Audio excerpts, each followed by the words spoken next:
Good morning everyone. Today we will do derivative and the graphical representation of differentiation.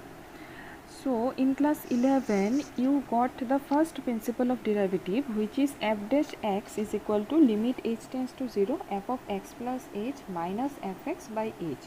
This is a definition of derivative. Now the graphical representation of this derivative is here. Suppose this is the x-axis and this is the y-axis, and this curve is the diagram of the function fx. Suppose fx is a function and we have drawn here like this. Now here we will take a point, suppose P, and this point, coordinate of this point is a and f of a. So this distance will be a and this distance will be f of a. So the point will become P a f of a. We have to find the derivative of fx at the point a. This means suppose fx is equal to, suppose, x square, and we have to find the derivative of fx at x equal to 2, where 2 is at the domain of the function. So f dash x will be what? Twice x. Now we have to find f dash of 2, because we are finding the derivative of fx at x equal to 2. So the answer will be 4. 2 into 2, 4. So in the same way, here we are doing the derivative of fx at the point x equal to a. Now whenever we find the derivative of a function at a point, what we are actually finding? We are actually finding the slope of the tangent at the point. What does it mean? Suppose we are finding the derivative of fx at x equal to a. So the point will be on the curve here, that P point. Now at the curve we have to draw a tangent, and the tangent will touch the x-axis here. Suppose this angle is psi. We have to find tan psi. Tan psi will be the derivative of fx at the point x equal to a. That means we have to find the tangent of the angle with the positive direction of x-axis. I am repeating, whenever we are finding the derivative of a function at a point, first of all we will mark the point on the curve. Suppose here we are finding the derivative of fx. Here fx is this one, this curve, fx at x equal to a. If x equal to a, then f of a will be here. So the point will become, the P point will become a f of a. Now at the point P we will draw a tangent. This tangent will touch x-axis here, and the angle of the tangent with the positive direction of x-axis is psi. We have to find tan psi. Since our first principle of derivative is limit h tends to 0 f of a plus h minus f of a by h, so we consider this part is h, so this point will become a plus h. Now in the same way, the point Q will be a plus h, f of a plus h. Now we will join P and Q. Whenever we will join P and Q will be a chord, and we have a tangent at P. Now since our first principle is limit h tends to 0 f of a plus h minus f of a by h, f of a plus h minus f of a will be this part. This part will be QR. QR will be f of a plus h minus f of a, and h is this part. This part is h. Now since in the first principle it is given that h tends to 0. H tends to 0 means this part will very small. This part will be very small. If this part is very small, then this point will come here somewhere nearer to A. A plus h will be nearer to A. Whenever A plus h will come nearer to A, then Q also come nearer to P. Then this QP chord will be very small and it will be somewhere like the tangent only, because it will be very small. PQ will be very small. So whenever h tends to 0, Q tends to P. So this chord PQ tends to tangent at P. That means this chord PQ will be same as tangent at P. Now whenever we will find the tangent of this angle means the ratio of the perpendicular and base. Tan psi will be, here it will be the perpendicular and here it will be the base. If we consider this one, then the perpendicular, the length of the perpendicular will be f of a, but what will be the base? Because this part is A, but the tangent touches x-axis at this point. So what will be this part? We don't know. So since this line and this line both are parallel and it is a tangent, so this angle and this angle will be equal because they are corresponding angle. So in place of this angle we can consider this one also, and since h tends to 0, so Q tends to P, that means chord PQ tends to the tangent, so it will become same. So if we consider the triangle PQR, from here we will get limit Q tends to P QR by PR. Here QR will be the perpendicular and PR is the base. So from here we will get tan psi. This one will be equal to tan psi because tan psi will be equal to perpendicular by base. So from here we will get f dash a is equal to tan psi is equal to limit h tends to 0 f of a plus h minus f of a by h. So the graphical representation of this, from here we can say, we can get an idea of this h, where h is very small. Whenever h is very small tends to 0, that means Q tends to P. Whenever Q tends to P, then the chord PQ tends to tangent at P. That means this chord and this tangent will become the same line.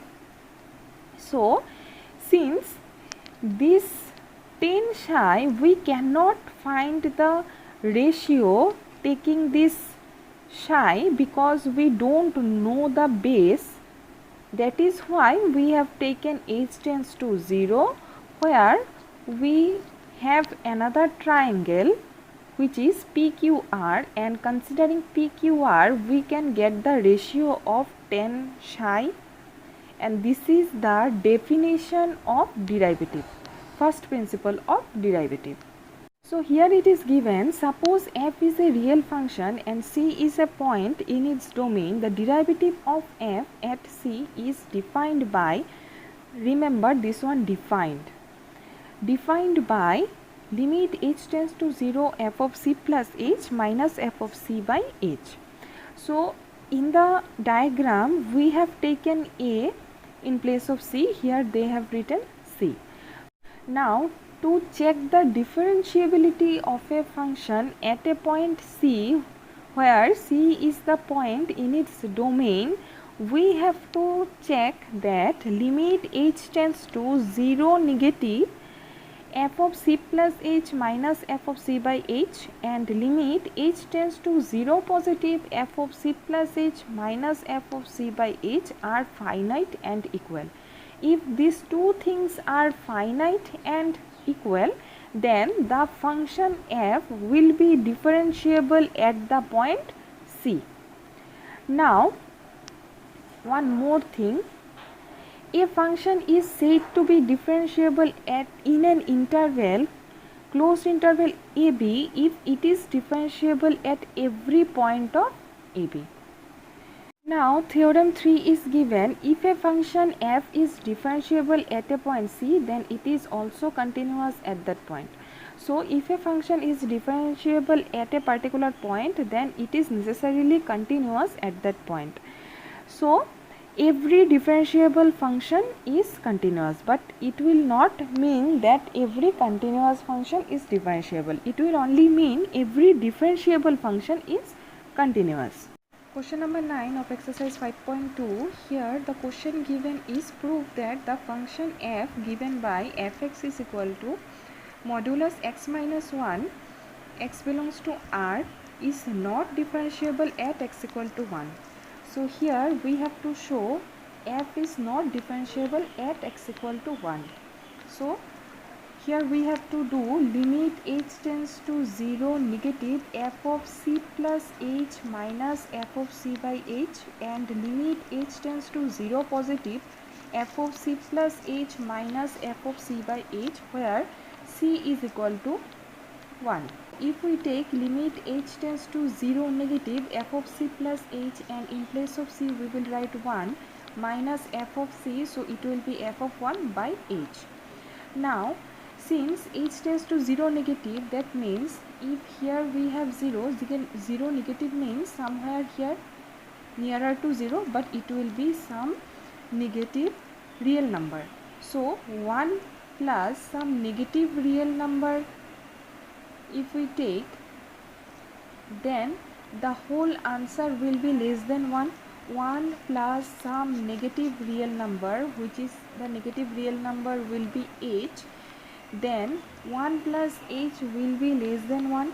Then here we have to take the function minus x plus 1. In place of x we have written 1 plus h, and f of 1, for f of 1 we have to take this one, so 1 minus 1. From here we will get minus 1 minus h plus 1 by h, where we will have minus 1. Now limit h tends to 0 positive f of 1 plus h minus f of 1 by h. Whenever h tends to 0 positive, that means h will take a value more than 0, very nearer to 0. Then 1 plus h will become more than 1. So here we have to take the function x minus 1. So in place of x we have written 1 plus h minus 1 minus f of 1 will be 1 minus 1. From here we will get 1. So from the left hand derivative we will get minus 1, and from the right hand derivative we have plus 1. Since these two are not equal, so f is not differentiable at x equal to 1. Question number 10. Here the greatest integer function is given where x is greater than 0, less than 3. Here we have to prove that the greatest integer function is not differentiable at x equal to 1 and x equal to 2. So here I have solved for x equal to 1. So same here also we have to take the left hand derivative, and the left hand derivative at x equal to 1. So it will be limit h tends to 0 negative f of 1 plus h minus f of 1 by h. Remember, we are using the formula like this: limit h tends to 0 negative f of c plus h minus f of c by h, and we are changing c. Now since h tends to 0 negative, that means h will take some negative real number. So 1 plus some negative real number means it will be less than 1. So 1 plus h will take a value less than 1. whenever it will be less than 1, then the greatest integer function will be 0, because suppose if h take the value, suppose minus 0.1, then 1 plus h will be 0.9. If 1 plus h is 0.9, then the greatest integer function of this will be 0. Then greatest integer function, if within bracket 1 is given, then it will be 1. From here we will get limit h tends to 0 minus 1 by h. So if we put the limit minus 1 by 0, then it will be infinity, because in the denominator we have 0. Now if we take the right hand limit, h tends to 0 positive means some positive real number, so 1 plus h will be more than 1, and from here 1 plus h means we will get 1, and within bracket 1 will be 1, 1 minus 1 is 0. Now see, here we have limit h tends to 0, 0 by h. From here we will get 0. Now how we will get 0 here? Because before putting the limit we have the answer 0. Here don't think that after putting the limit we are getting 0 by 0, so I am writing here 0, because whenever we do the limit we cannot get infinity by infinity and 0 by 0. If we get like this, then we have to do the calculation again in a different way, because this cannot be the answer in case of limits when we are doing the limit. So from here we are getting 0 before putting the limit only, because 0 by anything will be 0. So here we are not putting the limit 0, so our answer is 0. So here the left hand derivative is infinity and the right hand derivative is 0. Since these two are not equal, so f is not differentiable at x equal to 1.